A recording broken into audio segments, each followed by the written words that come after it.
mastered by desire impulsive, by a mighty inward urging. I am ready now for singing, ready to begin the chanting.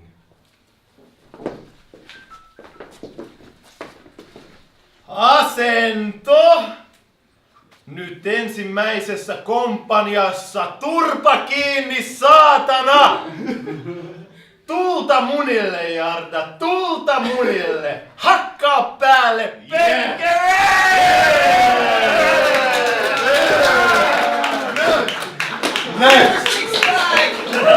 No! What we chant at the Word Addict is taking shape at last. Continuity and mutability is hard to achieve. Continuity meaning aesthetic coherence, mutability signifying a change of focus every single issue. But we are consistent in our inconsistency. Moreover, despite all our better intention, an aim is emerging at last. An aim to guide this scatterbrained mag. The aim of examining urges. Welcome to the world of the Word Addict, a zine exploring its own trawl from the primordial ooze, the fingers reaching towards an unresponsive God. The time when the human element is suppressed and the primal let out, or the other way around, depending on your view of these species. I don't know why, but the word visceral has been haunting my mind for quite some time now. And so, and on the suggestion of Vít Bohal, primitivism became the focus on this issue. Considering my age and my condition, I do not plan to make a twit out of myself by discussing the purpose of art. Rather, gingerly.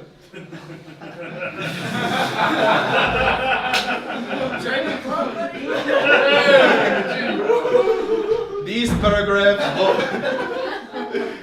paragraphs hope to contribute to the illumination of the ideas behind this project, applicable only here in these leaves at this particular moment in time-space.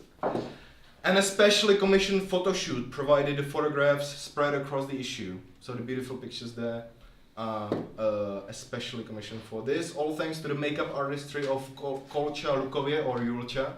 And she will be sitting there and you can have your body or your organs body painted by her. It was shot by Liane and the model was Angela Nwagbo. The Word Addict has also undergone a complete makeover, fashioned by Filip Ružička and the keen eye of Elina Osipová, our very own graphic department. The first in the issue you can read the continuation of The Jelly Disconnected, The Jelly Awakened. Next there is Kinga Toth and Jelly Normal.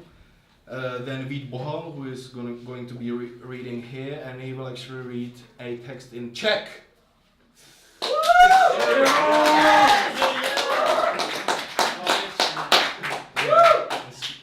Weird Middle European language, I don't know. Well, anybody would, yeah. Rick Rother, yeah. Barbaric, right? Angie, how she bangs the Babylonian drum. Fergus Doyle, that's what I'm going to be reading, how he described the mushroom trip that we were on, and it was transcendental. We dig into the guts, we flay the flesh from the epidermis, burn through the dermis, and embrace the truly naked organ. It's hideous, but it's we. And we say we love the human filth dust mind. Okay. So a punk among you guys are come in this attire. Yeah. The first, these are poems from the poetry. Yes. So, good morning. Mr. Pumpkin, rise, your mouth will cut for breath. The head is gut, no burning inside. They dry it before your morning on Lantern Day. Yippee!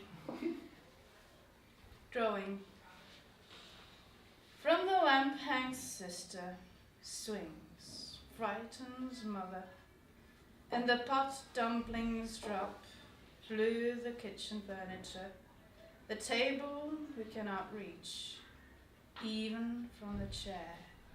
She leaps from the lamp. pig on a plank. Right and left, round ground, airless space, no animals moving. Stomach. In 3 parts, the biggest a bear prepares and eats in a chamber.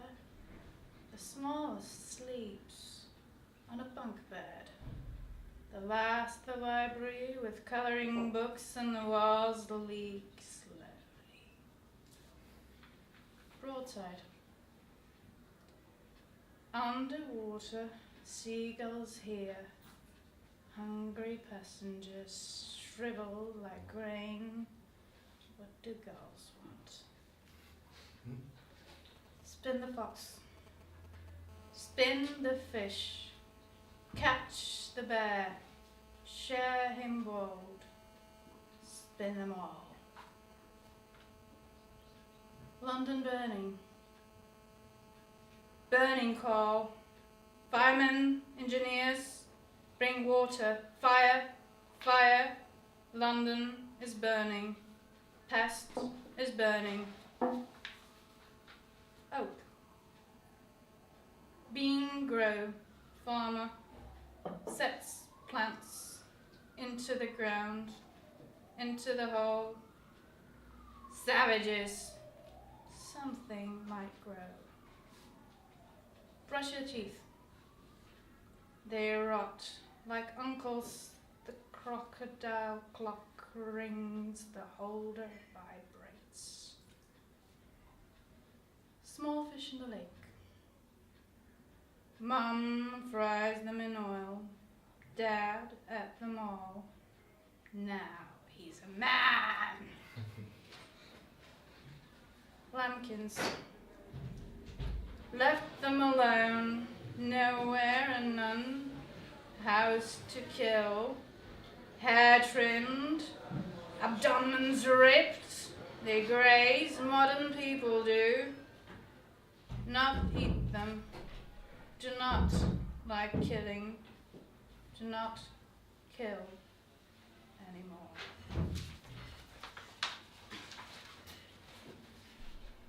Peter, Peter, pumpkin eater, had a wife, could not keep her.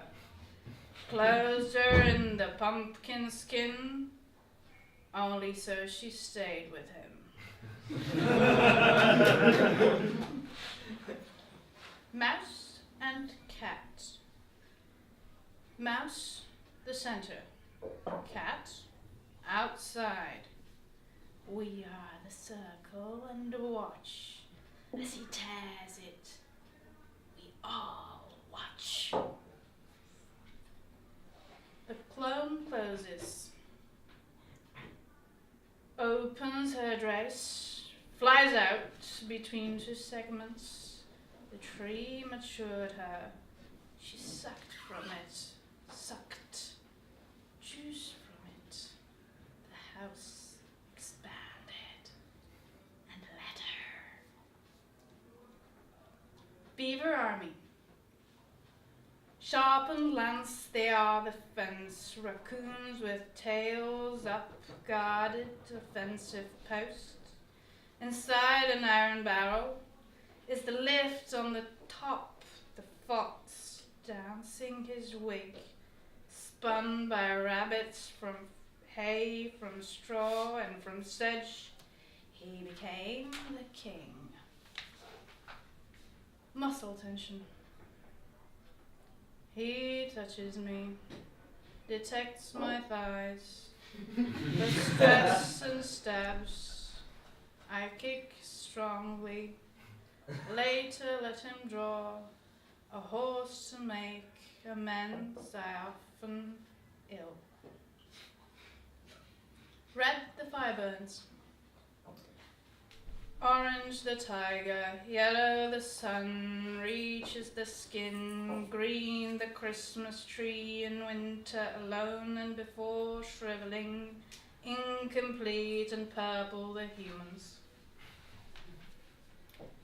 Curious bugs. March upwards, Rain starts, chases them down. Tumbler glints nicely, sun spouts sparks. Knock knock, hens, have you any eggs? Yes sir, a child enough for breakfast. Knock knock, cows, have you any milk? Yes sir, steal what remains. Knock knock, bees. I don't want to have it. They dig the empty ground and die. They hog fat when they are hungry. The skin smells like the skinned ones. I don't want to have the food. I don't want to have the soil. I know how the pig felt like. I don't want to have its pains and the worries. In a fish. When we all land, we feed the fish with alga. Then they digest me in a fish. Then we are born in a fish.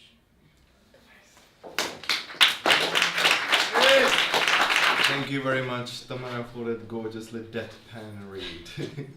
And now let's give hand to Vít Bohal, who is going to read his fragments of America and also an excerpt from the translation from the Czech text.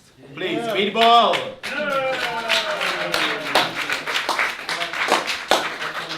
Alright, so these are fragments on anarcho-primitivism, so they are fragments. I will pause after each. And away we go. On an imagined step, one of the Anthropopithecines stubbed a toe and felt the pain in infernal synapses. The nociceptors flaring up without a hint of remorse. It's better that way. Shocked and half mad, the primates shinnies around, alerting the rest of the scattered pack. Most hunched over grimy roots, they weasel their way through life towards today. But not taking the yelping and the strutting, they descend on him in one vortex of shame, knuckles flaring and even a sharp splinter exploring the eye socket. The survival of someone at least. But maybe the pack coalesces around, each dumbly consoling the bleeding mishap. Monkey coos and tittering resonate across the steppe, and an antelope raises its head in a real Discovery Channel moment. A mad orgy of sensuality ensues until the pain of Lazarus is no longer his, but becomes possession of the whole group, and they revel in the communion. A regular Taz breaks out, with several primates receding to the edge of the human molecule, watching for predators and observing the stars. And the cubs jostle because they do not know that death is real, and the world is yet young and lush. Brings a tear to the eye, really, this allegorical landscape ripe for anyone's picking. The warmth soaks the skin in myriad colors, and apes come down from the mountains to bask in bright hot sand. Some closer than proper know what I mean, and the deed is done. And on the edge of darkness, a glint of flint and a victorious bellow, a primal eureka, more out of fear than of triumph. Something has been done, an act perpetrated, or, and are there really only two options? A glint of flint and blood bubbling from a limp mouth. Ambush. The molecule dissolves into darkness. The half-mad atoms scatter into the eve on the centrifugal force of fear. Some vanish into the night with infant in hand. The canes of the primeval forest stalk the streams for fish and eat tepid vermin from the shoals, remembering a golden age of plenty. The sky widens, and black rain runs down soggy driftwood. The smell of sea is strong in the nostrils, coating them with a light salt frost. Sphinx was then present in matter, and everywhere a horror lurked unseen, never to be properly explained away. There's a salience for death, as if it is a badge of honor, something to be worn with pride for the few moments it takes to bleed into the cold or burn away of infection. No way to know how long the agony lasts, but it is always and invariably infinity. Bacteria worm their way into dark recesses of pulsing bodies and lay their spawns for future generations to thrive and eat out the innards of an ancient. The water is a cesspool for tepid salt-munching critters which worm their way and attach themselves to sphinxters inside and out. Their members unchecked, they spread the pili and the flagelli into all corners of unseen space, riding the vibrational train all the way to hemorrhage. They possess matter like an infant suckles its mother's breast and wear out the soft tissues of an aging sack. The stone-cut flesh, a nasty business, with lesions rarely healing. Fever comes strong with a burning infection, and the breathing gets more labored, and eventually stops. And that's when the real business happens, because what do? Damned if you do, damned if you don't. It was then that the ritual cocooned an open future. Shit got weird when single men roamed the countryside, spewing and yelping to all who would listen, and if no one was around, then at least the birds. Because the stars spoke down to the people but didn't have much to say, and now we know it really is just a bit of a hum. Although Uranus sounds cool, like nails falling on a hardwood floor. And it's not true that there is no sound in space, because we can hear the music of the spheres. The sun roars like a furnace, while Pluto is an unwanted fetus, constantly weaseling its way among the planets, tagging along like a family symptom, a dark kernel swerving around the virile ones. Only felt it rests unseen, that diseased trickster was nowhere around yet in the ancient past. Rest in peace, etc. In fact, it is an open question whether it even existed. As Ham says when he tries to limit the damage done to his anus at the hands of Bill, you weren't there. But neither was God, so it all evens out. And Venus rhymes with penis, which really says something about gender roles.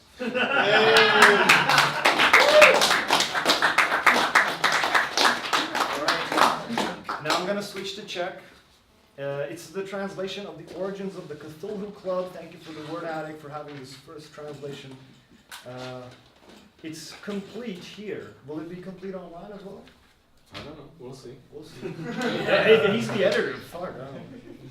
All right. Origins of the Cthulhu Club by Nick Land. Kapitán Petr Vysparov píše doktor Ečeně Stilvelové. Milá doktorka Stilvelová, měl jsem to velké štěstí přečíst vaši etnografickou práci zaobírající se situací kmene Nma. Dovolte mi podotknout, že to pro mě bylo nanejvýš inspirativní čtení. Mohl bych vás v následujících řádcích nabídnout vlastní historku, která by vám však, aspoň pevně věřím, mohla pomoci v již započaté práci. Během nedávné války v Pacifiku, jaký to zajímavý oxymoron, jsem byl vyslán inkognito do oblasti Diboma ve východní Indonésii. Má mise, která spadala do kategorie tzv. Psychologické války, byla zaměřena na jistou formu kulturní manipulace se záměrem vyvolat lokální povstání proti japonské okupaci. Doufám, že vás to nějak nepobouří, když přiznám, že vaše práce byla teoretickým pilířem celého mého snažení, které si vyžadovalo intenzivní, ačkoliv přiznávám zištnou, komunikaci s místní tradicí dibobéského čarodějnictví. Na moji obranu však musím podotknout, že těžká doba si žádá morální netečnost a často i krutost. Následoval jsem rozkazy a jejich dopady přijímal jako nevyhnutelné. Mimo to, že jsem v průběhu mých operací potvrdil některé vaše předpoklady, mě tyto aktivity také postavily tváří v tvář fenoménu, které měla moje těžce zkoušená mysl velké problémy jakkoliv zpracovat. To, co započalo jako oportunistický výlet do dibomérského folkloru, který jsem ponejprv považoval jen za pouhou domorodeckou pověrčivost, se postupně zvrtlo v kouzelnickou válku proti nepřátelské okupaci. Během pouhých 2 týdnů, od 15. do 29. března 1944, byli postupně vyřazeni 3 japonští velitelé.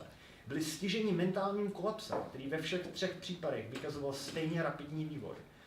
Od indicí velitelského selhání přes násilné útoky na podřízené, následované psychotickými příznaky a patologickým stihomamem. A nakonec končící vlastnoruční smrtí postiženého. Koncem tohoto období byla akceschopnost okupantů v tomto sektoru naprosto rozložena. Bylo by ode mě neupřímné, kdybych nepřiznal, že kmen oblasti Dimova za tento můj úspěch zaplatil horentní cenu. Na základě mých zkušeností nemohu jinak než věřit, že diboméští čarodějové mají moc telepaticky zapříčinit psychotický záchvat. Ten samý, který se projevil u okupantských velitelů. Tuto podivnou hypotézu přijímám s velkou nevolí. Avšak alternativní možnosti, jako je například otrava, nemoc či náhoda, jsou ještě méně pravděpodobné. S upřímnou úctou váš kapitán Petr Vysparov. PS. Nemohu si než povšimnout, že datumy, které jsem v tomto dopise zmiňoval, jsou až podivuhodně lovecraftiánské. A pak je tam taková odpověď a já I'll cut to the chase, jdu rovnou k tomu dobrýmu. Dibovéské čarodějnictví se programově nezaobírá otázkou pravdy a pomílení. Spíše se zdá, že v každém jednotlivém případu se snaží odhadnout potenciál pro změnu reality. Kouzelná formule je: nechť se to stane třeba takto. Děkuju. Right. Okay, thank you very much, Vít Bohal. And now we are going to have the lovely Angie Siljanoska reading her poem Babylonia. Give it up for Angie!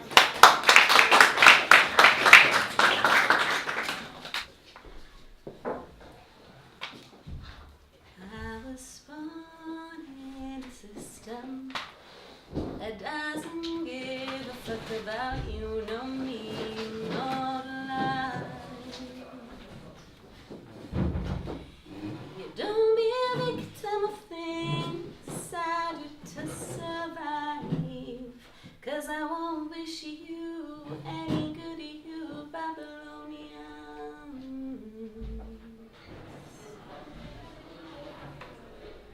Babylonians that stick together in the arena the universe is.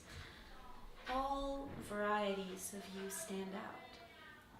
Brick by brick you bring on your backs to prove to someone far above how superb a crowd can be.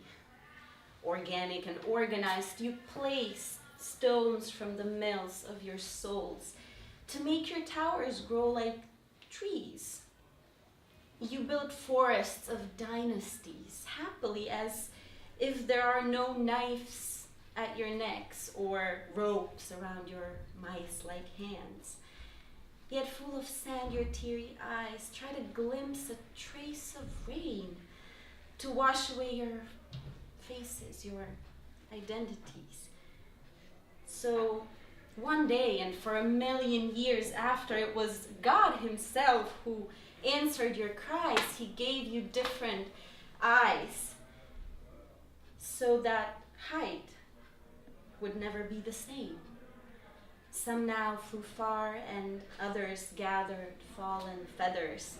While apart you grew stronger, little rats in a circle race until the stars burst in Genesis flames and destroy all humble illusions of affection, mortality, and your immortality. What will we be then? Hey you, Babylonians that erect voices from the depths of the ocean. Don't you know you're a part of the system?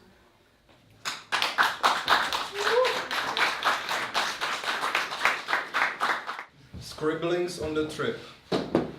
Gender. He, she, and they went for a trip into the country. It should be noted that the character hereafter known as they is and was, in fact, contentedly cisgendered 99% of the time. However, for these 5 or 6 hours on a hill in Central Europe, they were faced with what their psilocybin adult brain saw as the epitomes of masculinity and femininity. For instance, he removed his shirt to reveal a strong, ape-like physique and dedicated his trip to overtly masculine tropes. He acted out hunting, shouted out orders to an invisible army and gave instructions to a gym class that only he could see. She lay amongst the grassy borders of the scree pile that they called home for well over an hour of the trip. She became one with the nature that surrounded them, a totem of fertility and rebirth. Indeed, she was reborn in a way through that trip. But what did they see? They saw this binary of genders, one obviously male, one obviously female, and they were neither. They saw this, they saw their incompatibility with either, and they saw the end of the world. Rocks. The 3 of them pulled themselves up the hill, a symbolic addition to the trip on his part and a requirement to the other 2. She was beginning to see too many exaggerations in the actions of others, while they were beginning to see crocodiles in the tarmac. The top of the hill was a construction site which had gone along with the wall and had been abandoned for decades. A private playground for the group. Easily broken rubble was piled around the edges, and in the center were a series of piles and pits made up of larger bricks, wires, and slabs of concrete. Still struggling slightly to understand their surroundings, they picked up one of the softer lumps of rubble from the ground and snapped it in 2. The sadness they felt as a result still occasionally hit them at unexpected times. When they heard her say, "He got a rock," they looked round to him. He had a rock. What had he expected? Snails. I had a sudden stroke of megalomania and declared that I want to be the king of snails. We were lying on the screen, propped up by a pile of rubble, and watching our jester monkey leaping gracefully from heap to heap of detritus. I found a cigarette and was about to light it when something distracted me. So I said again, "I want to," when she interrupted, saying, "But I'm the king of everything." This was a fair point, so I asked, out of curiosity, if she would let me be the king of the snails if I paid her a tax of a snail a day. She agreed. And to celebrate, I got a very close lighting to my cigarette before putting it back into my pocket and joining the jester monkey in his game. Tableau. Gods of rubble. When they turned the corner after spending what could have been any amount of time inspecting some faces that had grown out of the clay, they saw that he and she had arranged themselves beautifully. He was on their right with the sky behind him, grass slowly giving in to rubble at his feet, and the rope and metal tail of some Cold War beast in his hand. She was to their left, softly silhouetted against the coming dusk, with the rubble of man's world at her feet.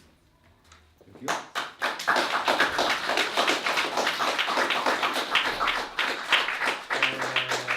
Do we have Layla? Yes.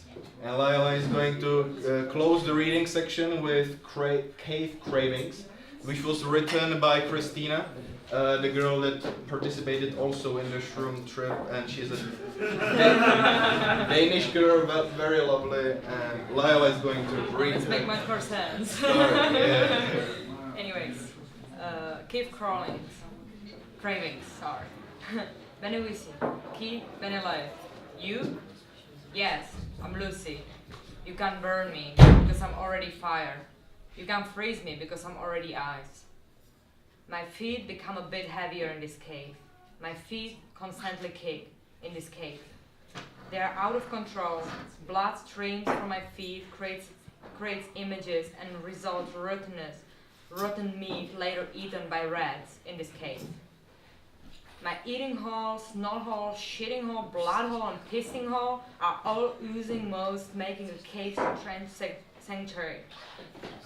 I have bitten my nails off, and now I'm positioning them in a perfect file, sniffing that I make a perfect circle, a perfect square flow.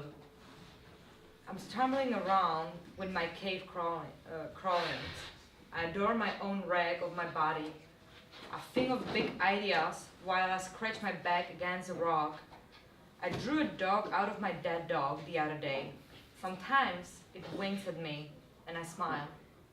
I no longer remember how I ended up here, but I feel more relaxed and powerful in this cave than I ever felt before. The stone walls tell me echoing stories and I listen, because the only hard pieces of the silent stone seem to tell the truth. I pace around the crotch-like and my feet bare bone, giving a speech while the audience can't get enough of me. I feel sick. The sticky skin is covered by the cold sweat. I begin drawing on the stone walls with the shit and the blood and a range of colors. Mine and my dead dog's juices make for the hell of the palette. I'm building my society up from the scratch. I'm drawing images of the weird creatures and naming them. I tell them stories about my life, how I became a slave in the society, and how now I am free in this cave. As of late, my throat has been growing weird noises. I wonder if something is big and living inside of me. I can't move anymore. I'm just lying.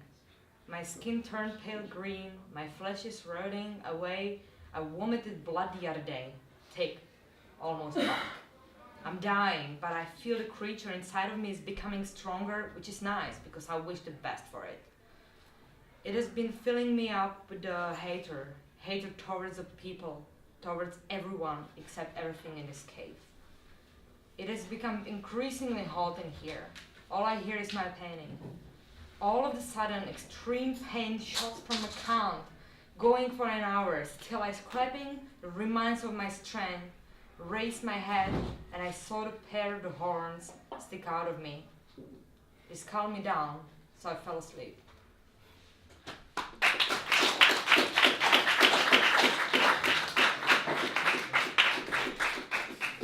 Thank you everybody for your beautiful and undivided attention, and now now we will move back to that to hear the gig of the Franta of the pub, hospodský Franta. Yes! Yes! Let's go! It's gonna be veselice, a feast, a party, so let's go there and have some fun, have some food.